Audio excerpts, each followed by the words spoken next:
राहुल गांधी के खिलाफ कौन होगा बीजेपी उम्मीदवार, पार्टी ने बताया प्लान। राहुल गांधी की घेराबंदी के लिए बीजेपी ने बनाई अलग रणनीति।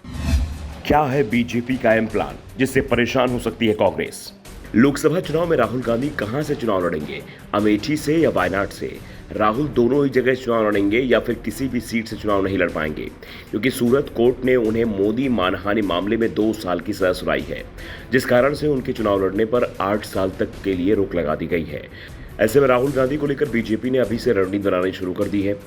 राहुल गांधी को अगर कोर्ट से राहत मिलती है तो वो अमेठी सीट से चुनाव लड़ेंगे, इस पर अभी से ही संशय बना हुआ है।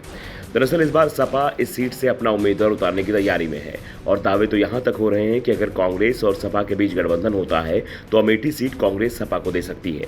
इसके पीछे सपा विधानसभा चुनाव में मिली सफलता को लेकर दावा कर रही है। अमेठी की अधिकांश सीटों पर सपा को जीत मिली थी, जिसके बाद से अखिलेश यादव ने भी साफ संकेत दे दिए थे कि इस बार वो अमेठी सीट पर सपा का उम्मीदवार उतारेंगे। ऐसे में अमेठी से शायद कांग्रेस का उम्मीदवार ही ना हो और बीजेपी की स्मृति ईरानी का मुकाबला सपा उम्मीदवार से हो। लेकिन दूसरी ओर राहुल गांधी का केरल की वायनाड सीट से चुनाव लड़ना तय माना जा रहा है और यहां उनका मुकाबला सीपीएम और बीजेपी से होगा। वायनाड सीट पर 53% आबादी अल्पसंख्यक समुदाय की है।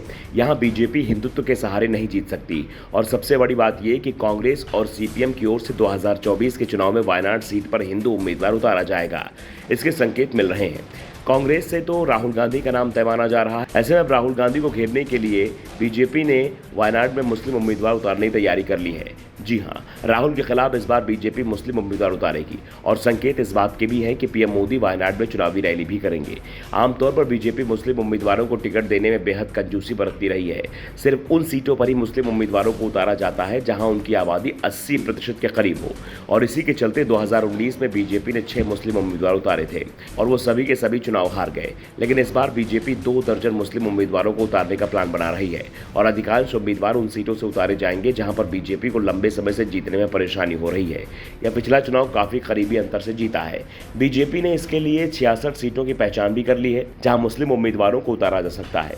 लेकिन यह साफ कर दिया गया है कि गुजरात में इस बार भी बीजेपी किसी मुस्लिम को टिकट नहीं देगी। बीजेपी के अल्पसंख्यक मोर्चा के राष्ट्रीय अध्यक्ष जमाल सिद्दीकी का कहना है कि 66 लोकसभा सीटों पर टीम बनाई गई है। इन सीटों पर कई कार्यक्रम आयोजित किए जा रहे हैं। सिद्दीकी ने कहा कि डॉक्टर, इंजीनियर और दूसरे पेशे से आने वाले जो औपचारिक रूप से पार्टी में शामिल नहीं होना चाहते लेकिन सरकार के काम से खुश हैं, उन्हें मोदी मित्र प्रमाण पत्र दिया जाएगा। सिद्दीकी ने कहा कि जिस तरीके से यूपी में कई मुस्लिम पार्षद बीजेपी के टिकट पर चुने गए हैं, बहुतों को टिकट मिलेगा और वे लोकसभा चुनाव में भी जीतेंगे। बीजेपी ने जिन 66 सीटों को चिन्हित किया है उसमें से यूपी की 13, बंगाल की 13, केरल और असम में 6-6, जम्मू कश्मीर में 5, बिहार में 4, मध्य प्रदेश में 3, तेलंगाना और हरियाणा में 2-2, दिल्ली, गोवा और महाराष्ट्र और लक्षद्वीप में 1-1 सीट शामिल है। केरल की जो 6 सीट चिन्हित की गई हैं उसमें वायनाड की सीट भी शामिल की गई है और वायनाड में बीजेपी ने मुस्लिम उम्मीदवार की तलाश भी शुरू कर दी है। पार्टी का दावा है कि राहुल गांधी के खिलाफ बीजेपी सांकेतिक लड़ाई लड़ेगी। जिस तरह की लड़ाई 2014 और 2019 में अमेठी में लड़ी गई, उसी तरह की लड़ाई 2024 में वायनाड में बीजेपी लड़ेगी अगर राहुल गांधी वायनाड चुनाव लड़ते हैं तो। Bureau report, the such India.